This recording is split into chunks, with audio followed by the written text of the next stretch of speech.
청년 나시리는 왕을 구하지 않는다 제목으로 같이 말씀 보겠습니다.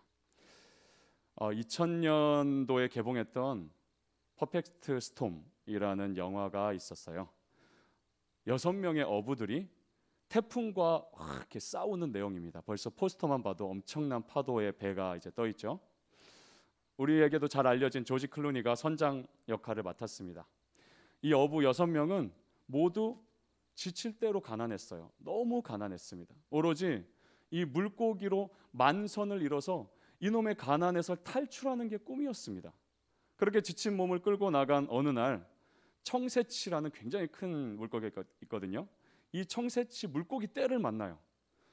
이 어부들 모두 오랜만에 마음껏 웃으면서 잔뜩 낚아올려서 만선을 이룹니다. 고생 끝에 배 한가득 고기를 잡고 이제 집에 돌아가려고 해요. 그런데 사상 최악의 태풍이 찾아온 것이에요. 하필 그 태풍의 이름은 그레이스였습니다. 이들은 끝까지 파도와 싸웁니다. 특히 선장인 조지 클루니는 마지막까지 포기하지 않고 사력을 다합니다. 하지만 결국 모두 죽고 맙니다. 이 영화는 1991년에 실제 일어난 사건으로 만들었기 때문에 그 결말이 더 안타깝습니다. 태풍이 다가오고 거대한 파도가 일어나는 걸 보면서 조지 클루니가 이렇게 말합니다. 오늘은 날이 아니다. 인생의 파도를 만날 때 우리도 이런 생각이 듭니다. 내 삶인데 내 마음대로 되지가 않는다. 이 영화가 주는 메시지처럼 인생을 항해라고도 하죠. 망망대해에서 항해하는 배를 우리 생각해 봅시다. 작은 파도 정도는 감당합니다. 그런데 사나운 폭풍이 불어 일어난 큰 파도, 소위 집채만한 파도는 감당할 수가 없습니다. 간신히 파도를 이겨내더라도 배 여기저기 상처를 입고 파손됩니다. 우리도 그렇죠. 예전에 겪어본 고난이나 비교적 작은 일은 어찌어찌 이겨냅니다. 하지만 내 심력으로 받아내지 못할 시련이 온다면 두려워 떨 수밖에 없습니다. 블레셋이라는 나라에 골리앗이라는 장군이 있었죠. 사울 왕과 이스라엘이 이 골리앗을 보고 두려워 떱니다. 사무엘상 17장 11절 사울과 온 이스라엘이 블레셋 사람의 이 말을 듣고 놀라 크게 두려워하니라. 우리도 골리앗 같은 이 거대한 문제를 직면하고 대면하면 마음의 떨림을 겪게 됩니다. 그리고 그 떨림은 크게 두려워함이라는 결과를 낳게 됩니다. 그리고 두려움이 계속되면 하나님을 불신이라는 싹이 틉니다. 그리고 이게 자라서 하나님 말고 또 다른 왕을 구하는 열매를 냅니다. 오늘 본문에서 이스라엘이 그랬어요. 믿고 따를 만한 지도자였던 이 사무엘이 늙자 그의 두 아들인 요엘과 아비야를 사사로 세웁니다. 그런데 두 아들이 아버지 반의 반도 못 따라가는 것이에요. 3절을 제가 읽어보면 그의 아들들이 자기 아버지의 행위를 따르지 아니하고 이익을 따라 뇌물을 받고 판결을 굽게 하니라. 그러자 백성들이 불안해지기 시작했어요.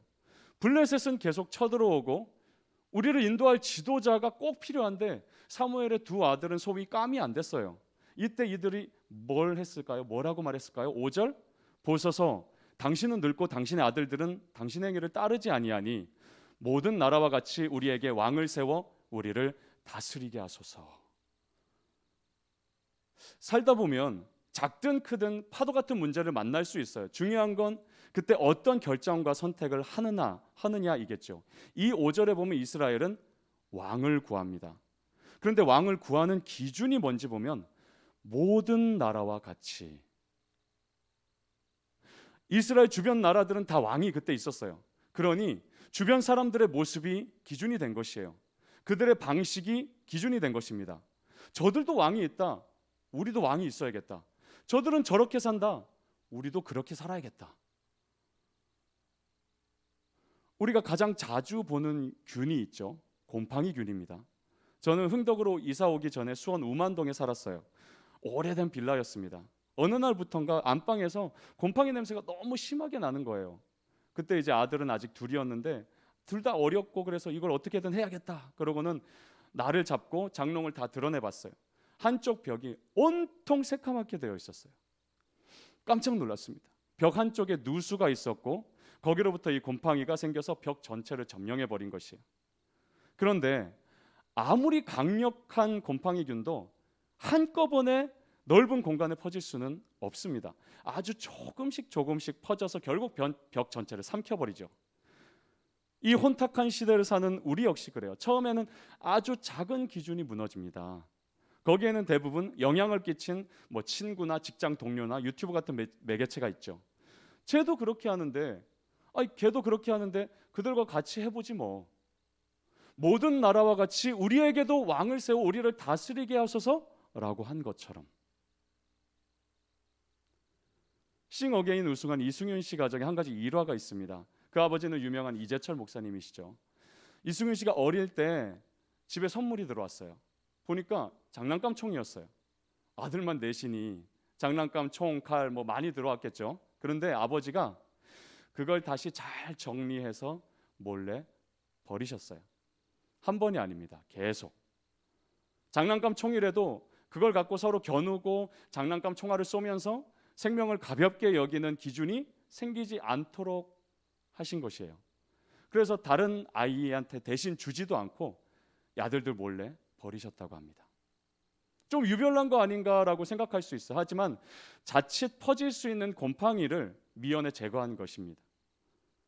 성경에 누룩이라는 단어가 여러 번 나옵니다. 이 누룩도 곰팡이균의 일종이에요. 우리나라에서는 막걸리 만들 때 쓰이는 균이죠.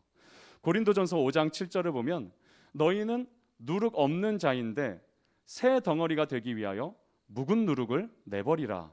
우리의 유월절 양 곧 그리스도께서 희생되셨느니라. 여기서 누룩은 우리가 구원받기 전에 즐기던 죄와 악한 습관들이에요. 예수 그리스도의 피로 누룩과 같은 죄가 모두 사라졌으니 다시는 캐캐 묵은 누룩을 몸속에 들이지 말라는 것입니다. 눈에 보이지도 않는 아주 작은 기준이 죄의 누룩으로 무너지면 예수님과 같이가 아니라 이 세상과 같이가 잣대가 되면 나도 모르는 새에 내 영혼 전체가 오염이 될 수 있는 것이에요. 본문에서 이스라엘이 왕을 구한 것이 아주 합리적이고 잘한 일 같지만 하나님은 이렇게 반응하십니다. 7절 그들이 너를 버림이 아니요 나를 버려 자기들의 왕이 되지 못하게 함이니라. 그저 다른 나라처럼 왕을 세워달라는 건데 하나님 너무 예민하시네 일까요?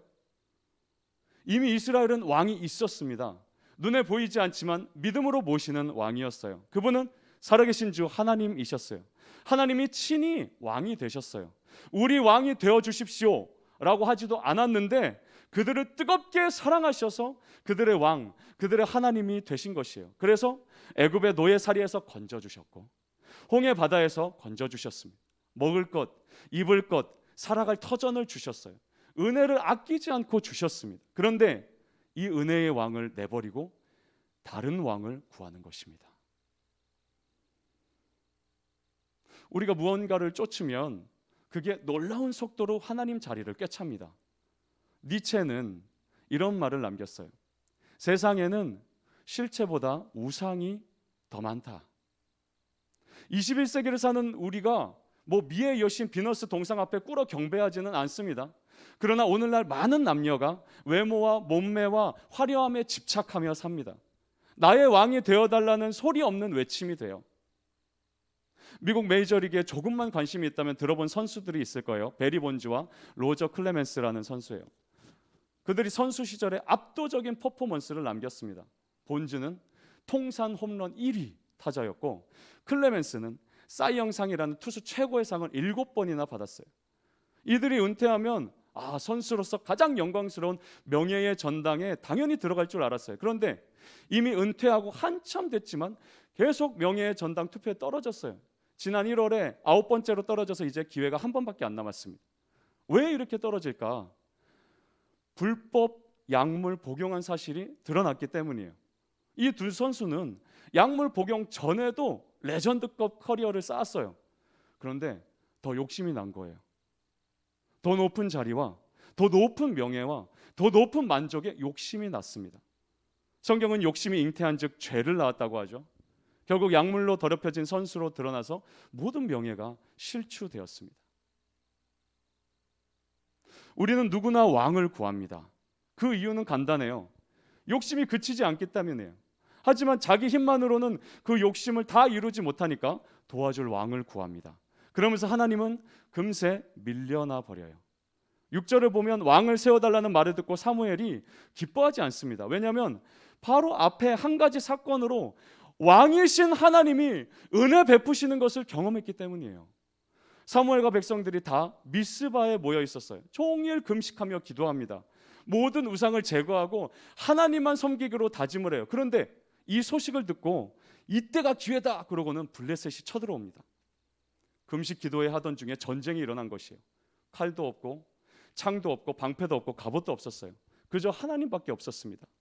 그래서 사무엘상 7장 8절을 보면 하나님을 우리 하나님이라고 부릅니다. 우리의 왕은 오직 하나님이라 그때 믿고 있었어요.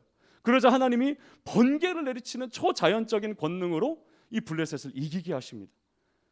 그때 사무엘이 돌 하나를 가져와서 세우면서 이렇게 말합니다. 12절 여호와께서 여기까지 우리를 도우셨다 하고 그 이름을 에벤에셀이라 하니라. 사무엘과 백성들은 이 전쟁을 통해 크게 깨달았어요. 블레셋을 이기기 위해 우리가 한 게 전혀 없었다. 할 수 있는 것도 없었다. 오직 하나님 앞에 회개하며 기도한 것뿐인데 여호와께서 우리를 도우셨구나. 우리가 노력한 건 전혀 없는데 그분이 우리를 구원하셨구나 깨닫고는 감사의 비석을 세웁니다. 이 비석의 이름은 에벤에셀. 에벤은 돌이란 뜻이고 에셀은 도우심이란 뜻이에요. 이 에셀이란 단어는 은혜를 깨닫게 하는 단어입니다. 역대하 26장 15절을 봅시다. 그의 이름이 멀리 퍼짐은 기이한 도우심을 얻어 강성하여짐이었더라. 여기서 그는 우시아라는 왕이었어요. 우시아는 왕이 돼서 유다 나라의 군대를 막강하게 일으켰어요. 국방력이 강해지자 이 주변 나라들이 조공을 바쳤습니다. 그런데 이 15절에서 성경은 말해요. 나라가 튼튼해진 게 그 우시아 왕의 능력 때문이 아니라는 것이에요. 기이한 도우심을 얻었기 때문이라는 겁니다. 여기 도우심이 에벤에셀의 에셀이란 단어예요. 하나님의 도우시는 은혜가 임했기 때문이라는 것입니다. 또 시편 118편 13절을 보면 너는 나를 밀쳐 넘어뜨리려 하였으나 여호와께서는 나를 도우셨도다. 여기서도 도우셨도다가 에셀이라는 단어입니다. 세상은 우리를 밀치고 넘어뜨리려 합니다. 어디에도 비빌 언덕이 없습니다. 그러나 여호와께서는 나를 도우셨도다. 나를 긍휼히 여기시고 나의 빈잔을 채워주신다. 손을 들 힘조차 없지만 뭐라도 내세울 게 전혀 없지만 하나님이 처음부터 끝까지 기이한 도우심을 우리에게 베푸신다고 성경은 말하고 있습니다. 삼손은 나귀 턱뼈 하나로 블레셋 1000명을 이기고 라맛 레히라 부르면서 자기 자신의 기념비를 세우죠. 사울 왕은 아말렉을 이기고는 자신을 위한 기념비를 세웁니다. 그러나 우리는 에벤에셀을 세워 하나님의 도우심을 기억해야 합니다. 내 힘이 아니라 은혜로 되는 것을 깨닫고 노래해야 됩니다. 송구영신 예배 때 자주 부르는 찬양이 있죠. 여기까지 인도하셨네 감사하신 하나님 장래에도 인도하시리 살아계신 하나님 감사하신 하나님 에벤에셀 하나님 살아계신 하나님 에벤에셀 하나님. 이 하나님을 의지함으로 인생의 다른 왕을 구하지 않는 여러분 되기를 주님의 이름으로 축복합니다. 우리가 이 5절 말씀에서 또 생각할 게 있습니다. 5절을 다시 보면 당신은 늙고 당신의 아들들은 당신의 행위를 따르지 아니하니 하면서 왕을 구합니다. 이건 사실이었어요. 위대한 리더 사무엘은 이제 늙었습니다. 여기저기 다니기도 힘들어졌어요. 그런데 그 두 아들은 타락한 리더였어요. 믿고 따를만 하지 못했습니다. 명백한 현실이에요. 하지만 이 백성들이 모르는 게 있었어요. 그러한 현실 속에서도 하나님은 그들과 함께 계심, 이거를 몰랐습니다. 보통 우리가 왕과 같이 무언가를 의지할 걸 구할 때는 언제냐? 감당 못할 현실을 만날 때예요. 지난주에 만난 한나처럼 현실이 내 마음을 슬프고 괴롭게 할 때입니다. 그때 우리가 꼭 기억해야 될 것이 있어요. 그 현실 속에도 하나님은 우리와 함께 하신다는 사실입니다. 우리는 때로 막막한 현실 앞에서 이런 질문을 던집니다. 하나님은 왜 방관하시는가? 하나님은 왜 침묵하시는가? 왜 숨어 계시는가? 필립 얀 씨도 자신의 책인 하나님 당신께 실망했습니다에서 이 질문들을 던집니다. 여러분, 우리도 이런 질문을 자유롭게 한번 던져봅시다. 지난주에 얘기했듯이 하나님과의 사이에 숨겨놓은 마음이 없어야 그 관계가 친밀해져요. 하나님, 왜 나의 이 현실 앞에 가만히 계십니까? 하나님, 저와 함께 하기는 하시는 겁니까? 그저 교회에서 그렇다니까 그렇게 믿기에는 제 현실이 참 어렵습니다. 여러분, 이게 우리의 정직한 호소 아닙니까? 예수님도 십자가에 못 박혀 숨이 끊어져 가면서 이렇게 부르짖었어요. 나의 하나님, 나의 하나님, 어찌하여 나를 버리셨나이까? 그때 하나님은 침묵하고 대답하지 않으셨습니다. 그러나 사흘째 되던 날 아침, 하나님은 예수 그리스도를 죽음에서 살리셨어요. 너를 버리지 않고 너를 떠나지 않았음을 증거하셨습니다. 성경 속에만 있는 하나님이 아니며 현실 속에 우리와 함께 하심을 나타내셨어요. 이제는 그 부활하신 예수님이 우리와 함께 하십니다. 마태복음 1장 23절, 보라, 처녀가 잉태하여 아들을 낳을 것이요 그의 이름은 임마누엘이라 하리라 하셨으니 이를 번역한즉 하나님이 우리와 함께 계시다 함이라. 우리는 불안합니다. 우리의 한계를 알기 때문이에요. 그러나 다른 왕을 구할 필요가 없어요. 임마누엘 하나님이, 임마누엘 예수님이 우리의 현실 속에서 항상 함께하기 때문입니다. 여러분, 내 앞에 파도가 보입니까? 거기서도 예수님은 함께 하셔요. 사망의 골짜기 한복판에 있는 것 같습니까? 시편 23편 4절 말씀대로 주께서 거기서도 나와 함께 하십니다. 여러분, 꼭 기억하십시오. 우리가 믿고 따르는 하나님은 에베네셀 하나님이요 또한 임마누엘 하나님이십니다. 5절의 모든 나라와 같이라는 이 말씀에서 마지막으로 한 가지 메시지를 우리가 더 나누겠습니다. 그들은 모든 나라를 말했잖아요, 그죠? 모든 나라와 같이 우리에게도 왕을 주소서. 모든 나라를 말했지만 거기에는 한 가지 나라가 빠졌습니다. 바로 하나님 나라입니다. 하나님 나라는 생각지 못했어요. 아니, 실상은 거부했습니다. 왜냐하면 하나님을 왕 되지 못하게 했기 때문이에요. 하나님 나라는 하나님이 왕 되신 나라죠. 하나님이 다스리고 통치하시는 나라입니다. 성경 말씀이 기준된 나라예요. 하지만 이스라엘은 이게 싫었어요. 점점 다른 나라에 동화되었기 때문이에요. 누룩이 점점 퍼진 것입니다. 너희가 하나님과 돈을 겸하여 섬길 수 없다고 하신 것처럼 세상의 달콤함과 그 즐거움을 맛보기 시작하면 이 하나님 나라는 답답한 나라, 깝깝한 나라, 짜릿함도 재미도 없는 나라가 됩니다. 교회 오는 게 귀찮아지고요, 교회 모임이 불편해집니다. 청년부 형, 누나, 언니, 오빠의 연락이 불편하고 믿음으로 사는 인생에 무관심해집니다. 이게 지속되면은 마음이 텅 비어지죠. 하나님으로 채워져야 할 마음의 주인을 잃었기 때문입니다. 팀 켈러는 자신의 책인 내가 만든 신에서 이렇게 말했어요. 참 하나님으로 대체하지 않으면 계속 대상만 바뀔 뿐이다. 우리의 마음은 하나님이 없으면 텅 빈 채 놔두지 않고 대상을 계속 바꿔가며 거짓 왕들로 채우게 됩니다. 이걸 로마서 1장에서는 이렇게 말해요. 25절, 이는 그들이 하나님의 진리를 거짓 것으로 바꾸어 피조물을 조물주보다 더 경배하고 섬김이라. 여러분, 내가 아끼는 것일 수 있습니다. 나에게 자주 격려가 되는 것일 수 있어요. 내 삶에 꼭 필요해 보이는 것일 수 있습니다. 그러나 어느새 그 피조물이 조물주 하나님의 자리를 꿰차는 누룩이 될 수 있습니다. 인류 역사가 이걸 반증해요. 인류는 끊임없이 왕을 구했어요. 그러나 끊임없이 실망했습니다. 이스라엘이 왕을 구하자 하나님이 사울을 왕으로 세우십니다. 그러나 사울은 얼마 지나지 않아, 다음 주에 보겠지만 얼마 지나지 않아 자기가 하나님이 돼버려요. 그러자 다윗을 세우셔요. 훌륭한 왕이었어요. 그러나 유부녀를 범하고 그 남편을 살인교사하죠. 그 후로도 예수님이 오시기까지 40명의 왕들이 있었지만 충분하지 않았습니다. 우리와 똑같은 죄인이기 때문에 똑같이 연약했고 똑같이 실패했어요. 그러다 시간이 흘러 하나님의 때가 되자 작은 마을 베들레헴에 한 아기가 태어납니다. 화려한 왕의 옷이 아닌 허름한 포대기에 말려서 왕궁 침대가 아닌 냄새나는 마구간 말구유에 누이십니다. 뼈대 있는 높은 집안이 아닌 가난한 목수의 아들이 되셨어요. 그리고 때가 되자 자신을 드러내십니다. 그러나 내가 왕이라 외치며 다니신 게 아니었어요. 어둠 속 방황하던 이들에게 내가 세상의 빛이라 하셨습니다.